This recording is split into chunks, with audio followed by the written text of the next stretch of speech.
The question is, if x and y are connected parametrically by the equation given in exercise 1 to 10 without eliminating the parameter, find dy over dx. So let's see how we are going to solve the given problem. तो चलिए शुरू करते हैं।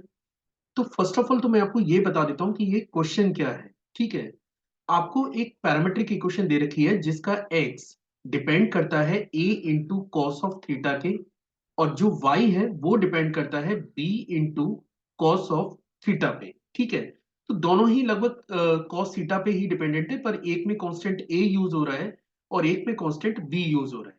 अब question में क्या बोला गया है? क्वेश्चन में ये बोला गया है कि विदाउट एलिमिनेटिंग द पैरामीटर, आप ये लाइन को एक बार रीड करें। Without eliminating the parameter means मेरे पास एक ऑप्शन ये है कि मैं यहां से cos थीटा को एलिमिनेट करके x और y को आपस में रिलेट कर लूं और फिर उसके बाद मैं इसको डायरेक्टली डिफरेंशिएट कर सकता हूं। पर क्वेश्चन में ये स्पेशली मेंशन किया गया है कि आपको पैरामीटर को एलिमिनेट नहीं करना है और फिर इसको डिफरेंशिएट करना है। तो फिर हमें देखना होगा कि इसके लिए हम लोग क्या कॉन्सेप्ट यूज करेंगे।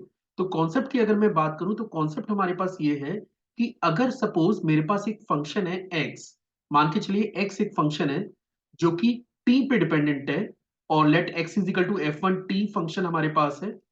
y एक डिफरेंट वेरिएबल है जो भी t पे ही डिपेंड करता है, लेकिन एक डिफरेंट रूल को फॉलो करते हुए।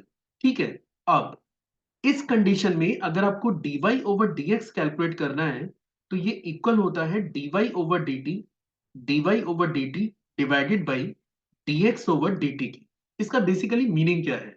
इसका मीनिंग ये है कि जो भी आपका पैरामीटर है, सबसे पहले y को t के रेस्पेक्ट में डिफरेंशिएट करिए, उसके बाद x को भी t के रेस्पेक्ट में डिफरेंशिएट करिए, और जब आपको dy ओवर dt मिल जाए और dx ओवर dt दोनों मिल जाए, फिर आप दोनों रेशो को, दोनों क्वांटिटीज का आप रेशो ले लीजिए, तो फिर आपको डायरेक्टली dy ओवर dx मिल जाएगा।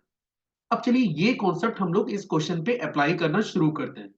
तो आप देख सकते हैं कि सबसे पहले मैं y पे कमेंट कर लेता हूं। y आपके पास है b into cos of theta. तो आप देख सकते हैं कि y जो है वो थीटा पे डिपेंडेंट है, मतलब इसमें थीटा आपका इंडिपेंडेंट वेरिएबल है। तो अगर मैं इस एक्सप्रेशन को थीटा के रेस्पेक्ट में डिफरेंशिएट करूंगा तो dy ओवर डी थीटा मुझे मिलेगा माइनस के b into sine of theta के, और let this is equation number 3। ठीक है, अब कमेंट करते हैं x के ऊपर।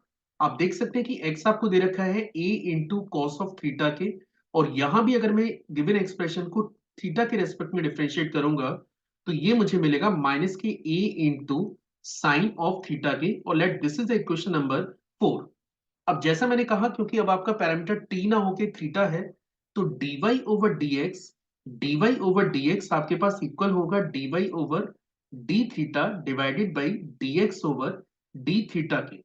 तो आप देख सकते हैं कि dy ओवर डी थीटा की अगर अपन बात करें तो ये डाटा आपके पास है माइनस के b इंटू साइन थीटा के, और dx ओवर डी थीटा की बात करें तो ये डाटा आपके पास है minus a into sine of theta के। आप चेक कर सकते हैं कि यहाँ पे साइन थीटा से साइन थीटा आपका कैंसिल हो रहा है, और आप चाहें तो माइनस से माइनस भी कैंसिल कर सकते हैं।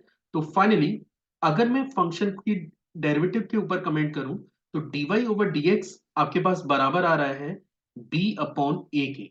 That is actually the answer for the given problem.